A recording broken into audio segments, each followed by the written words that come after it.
Baton si ka mundësi pa kafaz në Kosovë fare? Jo me së është punë Kosovë, kjo punë e ndërgjegjes atyre cilët e udhëheqin drejtësinë. E para, qetosh për treguar të drejtën brenda kafazit, është e kundërta e asaj që drejtësia realisht proklamon.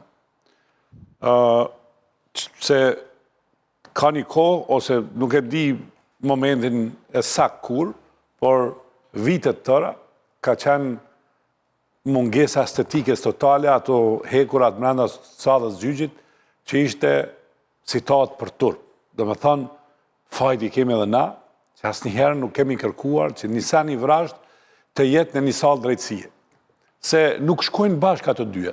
Tash, dikush ju ka thonë që ajde të rregullojmë diçka estetike me xhama që ta ndërtojmë rrëfimin se estetika është diçka jashtë kafazit. Për arsye se vrasësia edhe në kopshtet zoologjike është heqma dhe loanet edhe tjerat janë nga ato nga kafazet me ekra janë bërë me xhama. Janë bërë me xhamat, xhamat holl, jo ai të tras. Do të me qenë shumë i poshtër, i pandjen, i jo profesional, jo human, dhe t'jesh në gjykat edhe ta marrësh një vendim tillë. Do t'jesh frigacak, i poshtër, jo familjar dhe mos kesh kur farndjenje. Nuk kam Monika të dëgjova 2 orë të lutem. Jo, Monika tani ti vetëm nga dëgjon. Ri edhe dëgjova shumë. Jo disa minuta. I kam dëgjuar shumë herë ato gjëra që i ke thonë. Jo vetëm këtu po.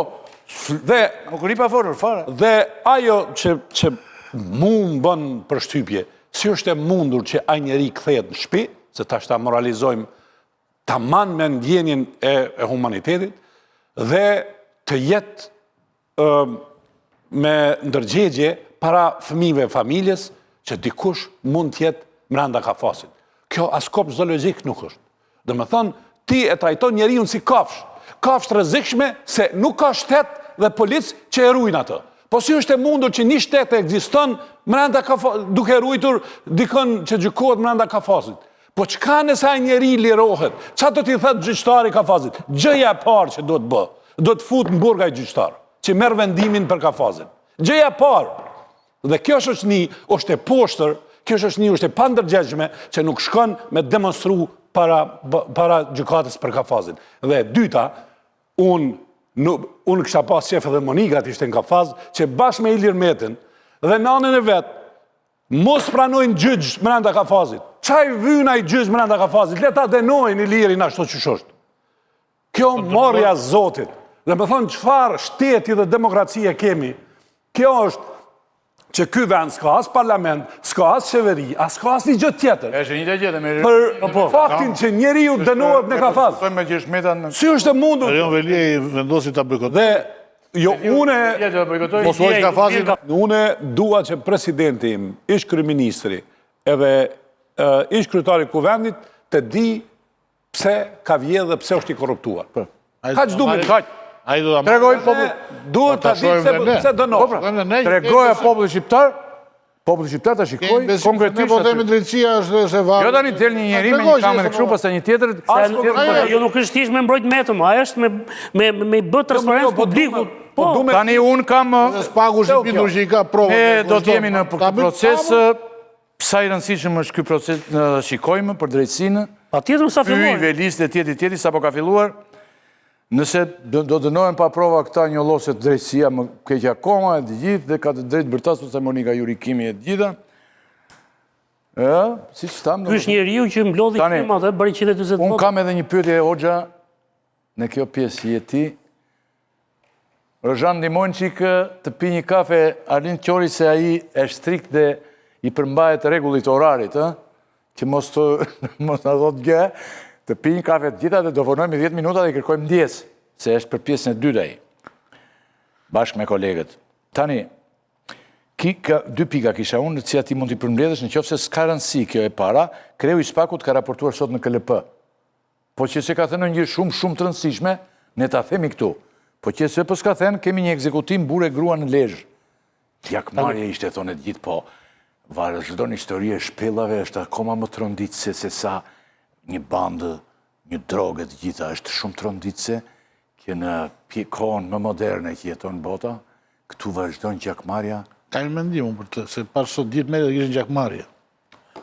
Ajo si ishte gjakmarrja? Ike këtë kreu i spak raporton në KLP, s'kemi gje këtu, kemi në një gjithë të rëzishme. Ja ta themu, Një t'i raport që ka shku në parlament. E njëti raport që ka shku në parlament. Këtë të gjëra. Vitëm diçka do Dhe më them diçka për këtë. Ajo si ishte gjakmarrja. Ajo ishte vetë gjyqësi. Vetë gjyqësi. Dhe duhet i ndajmë të dy gjëra. Ata kanë qenë një proces për vrasjen e babait.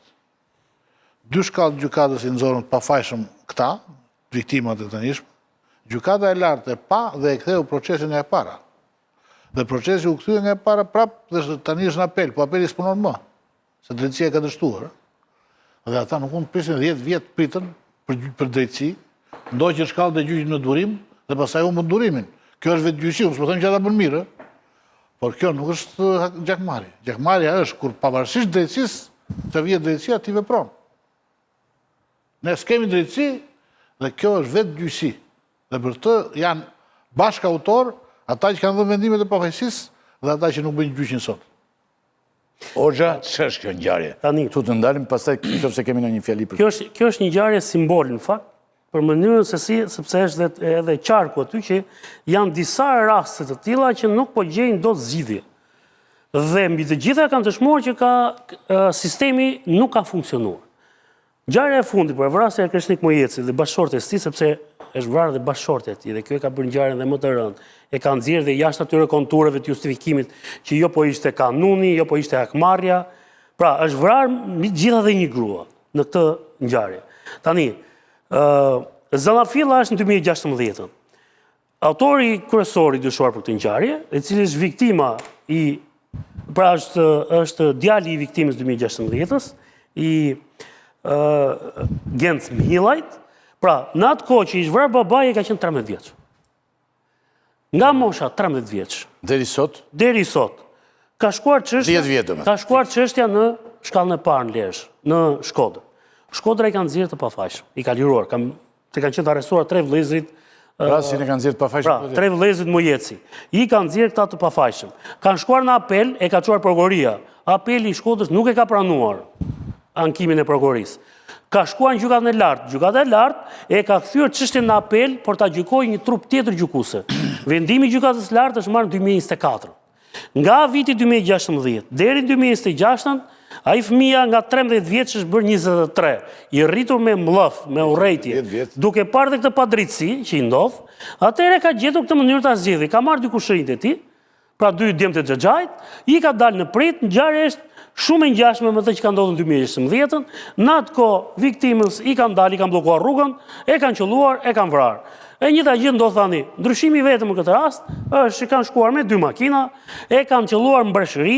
Unë nuk e di a kanë pasur objektiv atë bashkëshorten e të ndjerit e Krishnik Nuk besoj, po Mojecit, por fakti mënyra si është qelluar me makinë duket që është një duf dhe një mllaf jashtëzakonisht i madh.